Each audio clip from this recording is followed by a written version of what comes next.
आज आपण एक अत्यंत महत्त्वाचा विषय घेऊन आलो आहोत आणि तो म्हणजे विद्यार्थी सुरक्षा उपाययोजना। महाराष्ट्र शासनाने 13 मे 2025 रोजी एक महत्त्वपूर्ण शासन निर्णय निर्गमित केला आहे, जो शाळांमध्ये विद्यार्थ्यांच्या संरक्षणासाठी अत्यंत उपयोगी आहे। विद्यार्थी सुरक्षा व सुरक्षिततेसंदर्भात राज्यातील सर्व माध्यमांच्या व सर्व व्यवस्थापनांच्या शाळांसाठी या शासन निर्णयाद्वारे सूचना जारी करण्यात आलेल्या आहेत।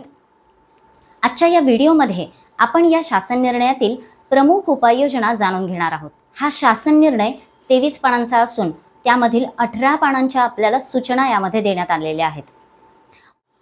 प्रत्येक शिक्षक, पालक व विद्यार्थी यांच्यापर्यंत या उपाययोजना पोहोचवणं ही आपली प्रमुख जबाबदारी असणार आहे। त्यामुळे हा शासन निर्णय बारकाईने वाचणं आणि त्यातील सर्व सूचना या समजून घेणं आपल्याला महत्त्वाचं ठरणार आहे। त्यासाठी हा शासन निर्णय प्रत्येकाने वाचावा असं मी या व्हिडिओच्या माध्यमातून आपल्याला आवाहन करेन। आजच्या या व्हिडिओमध्ये आपण या सर्व समावेशक सूचनांचा आढावा घेणार आहोत। चला तर मग सुरुवात करूया। हा शासन निर्णय निर्गमित करण्यामागची पार्श्वभूमी आपण समजून घेणं सर्वात प्रथम महत्त्वाचं आहे। विद्यार्थ्यांच्या सुरक्षेचा विषय अलीकडच्या काही घटनांनंतर अत्यंत गंभीर झाला आहे। यामध्ये अंबरनाथ येथे घडलेल्या दुर्दैवी प्रकारानंतर मुंबई उच्च न्यायालयाने सुमोटो जनहित याचिका दाखल केली होती। त्याच पार्श्वभूमीवर शासनाने अनेक आधीच्या निर्णयांचे एकत्रीकरण करत सर्वसमावेशक निर्देश जारी केलेले आहेत। या उपाययोजनांना कायदेशीर अधिष्ठान प्राप्त आहे। पॉक्सो संदर्भातील कुठलीही तक्रार आल्यास ती त्वरित पोलीस किंवा किशोर पोलीस युनिट यांना कळवणं शाळा प्रशासन व शाळा व्यवस्थापन यांना बंधनकारक असणार आहे। या कायद्याचे उल्लंघन झाल्यास शिक्षेची तरतूद देखील आहे। विद्यार्थ्यांनी अत्याचाराची तक्रार करण्यासाठी पॉक्सो ई बॉक्स किंवा चिराग या ॲपचा वापर करावा आणि त्यासाठी त्यांना प्रशिक्षित केलं जावं। शाळांनी या ॲप्सची माहिती विद्यार्थ्यांना द्यावी आणि 1098 या हेल्पलाईनचा फलक लावणं शाळांसाठी बंधनकारक असणार आहे। शाळा परिसरात सुरक्षा उपाय यासाठीच्या सूचना यामध्ये शासनाने आपल्याला दिलेल्या आहेत। प्रवेशद्वारावर सुरक्षा रक्षक नेमणे, अनधिकृत व्यक्तींना प्रवेश बंद करणे, शाळेतील उपस्थितीचा SMC अहवाल वरिष्ठांना पाठवणे, तसेच गुड टच आणि बॅड टच याचे प्रशिक्षण विद्यार्थ्यांना देणे हे सर्व आता शाळांसाठी अनिवार्य असणार आहे। माननीय मुख्य कार्यकारी अधिकारी जिल्हा परिषद नाशिक तसेच पंचायत समिती इगतपुरी यांच्या मार्गदर्शनाने आपण एक व्हिडिओ तयार केला होता। सेफ टच अनसेफ टच याबाबत कशा पद्धतीने संवाद साधावा यासाठी आपल्याला निश्चितच मार्गदर्शन होईल। छळवणूक प्रतिबंध ज्याला बुलिंग असं म्हटलं जातं, या संदर्भात देखील शासनाने काही सूचना आपल्याला दिलेल्या आहेत। छळवणूक टाळण्यासाठी तक्रार पेटी असली पाहिजे। तसेच शाळांमध्ये बुलिंग संदर्भात समुपदेशनाची व्यवस्था ही तयार केलेली असावी। पालक व शिक्षक संवाद वाढवणे यासाठी अत्यंत आवश्यक आहे। छळ करणाऱ्या विद्यार्थ्यांवर सुधारात्मक उपाययोजना करणे आता गरजेचे ठरले आहे। तक्रार पेटी संदर्भात शासनाने अतिशय महत्त्वाच्या सूचना या शासन निर्णयामध्ये आपल्याला दिलेल्या आहेत। प्रत्येक शाळेत सुरक्षित आणि दिसेल अशा ठिकाणी तक्रार पेटी असावी। ती आठवड्यातून 2दा उघडावी आणि गोपनीयता राखत त्याच्या लेखी नोंदी ठेवण्यात याव्यात। शाळांमध्ये सखी सावित्री समिती ही स्थापन करण्यासंदर्भात शासनाने यापूर्वी काही निर्देश जारी केलेले होते। 13 मे 2025च्या शासन निर्णयामध्ये देखील शाळा स्तरावर सखी सावित्री समितीची कार्य कुठली असावी याबाबत आपल्याला काही सूचना दिलेल्या आहेत। यामध्ये ही समिती 100% उपस्थितीसह कार्यरत असावी। सखी सावित्री समितीने विद्यार्थी आणि विद्यार्थिनींसाठी आत्मसंरक्षण, पालकांसाठीच्या कार्यशाळा, विविध आरोग्य उपक्रम यांसारखे उपक्रम राबवणं शाळांना आता अनिवार्य केलेले आहे। तालुका व केंद्रस्तर सखी सावित्री समितीबाबत देखील निर्देश यामध्ये आपल्याला जारी केलेले दिसून येतात। तालुका समित्यांनी प्रत्येक 3 महिन्यांनी बैठक घ्यावी। CSR निधीचे संयोजन करणे आणि तक्रारींचे निवारण करणे ही या समित्यांची मुख्य जबाबदारी असणार आहे।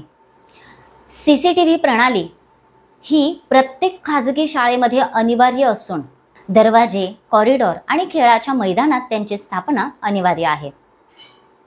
CCTV कॅमेरे बसवणे इतकेच पुरेसे नसून ते नियमित कार्यरत असणे आणि त्याचे फुटेज आठवड्यातून 3दा तपासणे हे मुख्याध्यापक, शाळा व्यवस्थापन आणि शाळा प्रशासन यांची जबाबदारी असणार आहे. कर्मचाऱ्यांची नियुक्ती करताना त्यांची पार्श्वभूमी तपासणं या संदर्भात देखील शासनानं महत्त्वाच्या सूचना आपल्याला दिलेल्या आहेत. सर्व शिक्षक व मदतनीस यांचे पोलीस सत्यापन अनिवार्य असणार आहे. शाळांमध्ये महिला सहाय्यकाची प्राधान्यानं नियुक्ती करण्यात यावी अशा सूचना शासनानं केलेल्या आहेत. शालेय वाहतूक सुरक्षिततेसंदर्भात शासनानं अत्यंत महत्त्वाच्या सूचना केलेल्या आहेत. वाहन चालक व त्यांचे मदतनीस यांची पार्श्वभूमी वेळोवेळी तपासली जावी. बसमध्ये CCTV कॅमेरे बसवणे, GPS सिस्टम असणे व महिला सेविका असणे अनिवार्य असणार आहे. शौचालयासंदर्भातल्या सूचना आता आपण बघूया. मुलामुलींसाठी स्वतंत्र शौचालय असावे. मुलींसाठी सॅनिटरी नॅपकिन मशीन व इन्सिनरेटर असणे अनिवार्य आहे. शौचालयांची स्वच्छता व देखरेख आवश्यक आहे. यासाठी मुलींच्या स्वच्छतागृहासाठी महिला परिचर व मुलांच्या स्वच्छतागृहासाठी पुरुष परिचर असणे आवश्यक आहे. शाळा व शाळा परिसरात विविध कामांसाठी येणाऱ्या अभ्यागतांसाठी आचारसंहिता या शासन निर्णयामध्ये स्पष्टपणे आपल्याला देण्यात आलेली आहे. प्रत्येक अभ्यागताची नोंद व तपासणी आवश्यक आहे. त्यांचा उद्देश व वेळ नमूद करणं बंधनकारक असणार आहे. शाळेसाठी सुरक्षा रक्षक असणे अनिवार्य आहे. या सुरक्षा रक्षकाने अभ्यागताच्या येण्याची आणि जाण्याची अशा दोनही वेळांची नोंद ठेवणं बंधनकारक असणार आहे. सायबर संबंधित सुरक्षा उपाययोजनांबाबत शासनाने यामध्ये महत्त्वाचे निर्देश जारी केलेले आहेत. यामध्ये विद्यार्थ्यांना आणि पालकांना ऑनलाईन सुरक्षिततेबद्दल प्रशिक्षण दिले पाहिजे. फसवणूक, अज्ञात व्यक्ती, वेबकॅम आणि अँटीव्हायरस बाबत सजगता ही आवश्यक असणार आहे. शिक्षक तथा कर्मचारी यांच्या क्षमता विकास व प्रशिक्षणाबाबत काही महत्त्वाच्या सूचना यामध्ये देण्यात आलेल्या आहेत. शाळांनी शिक्षक, पालक व कर्मचाऱ्यांना प्रशिक्षण द्यावे. आपत्ती व्यवस्थापन व रेड फ्लॅग संकेत ओळखण्यासाठी स्टँडर्ड ऑपरेटिंग प्रोग्राम तयार करणं आता गरजेचं असणार आहे. विद्यार्थी सुरक्षा समिती गठन करण्याबाबत काही महत्त्वाच्या सूचना बघूया. विद्यार्थी सुरक्षा समितीमध्ये पालक, शिक्षक, सखी सावित्री समिती सदस्य असावेत. तक्रारींचे त्वरित निवारण व मासिक लेखी अहवाल हा तयार केला जावा. मित्रांनो, या संपूर्ण शासन निर्णयामध्ये अतिशय महत्त्वाच्या निष्कर्षाप्रत आपण पोहोचलो आहोत. ते म्हणजे हा शासन निर्णय एक व्यापक, स्पष्ट आणि काटेकोर यंत्रणा आहे आणि त्यासाठी हा शासन निर्णय काळजीपूर्वक वाचणं अत्यंत महत्त्वाचं ठरणार आहे. प्रत्येक शाळेने याची तात्काळ अंमलबजावणी करावी, कारण सुरक्षित शाळा म्हणजे सुरक्षित विद्यार्थी. मित्रांनो, तुम्ही हा शासन निर्णय वाचलात का? पालकांपर्यंत आणि विद्यार्थ्यांपर्यंत हा पोहोचला का? हे कमेंटच्या माध्यमातून नक्की कळवा आणि पुढील भागासाठी आमच्यासोबत जोडलेले राहा. बालकांच्या हितासाठी आपण सदैव तत्पर राहूया. तुमचा निरोप घेते. नमस्कार.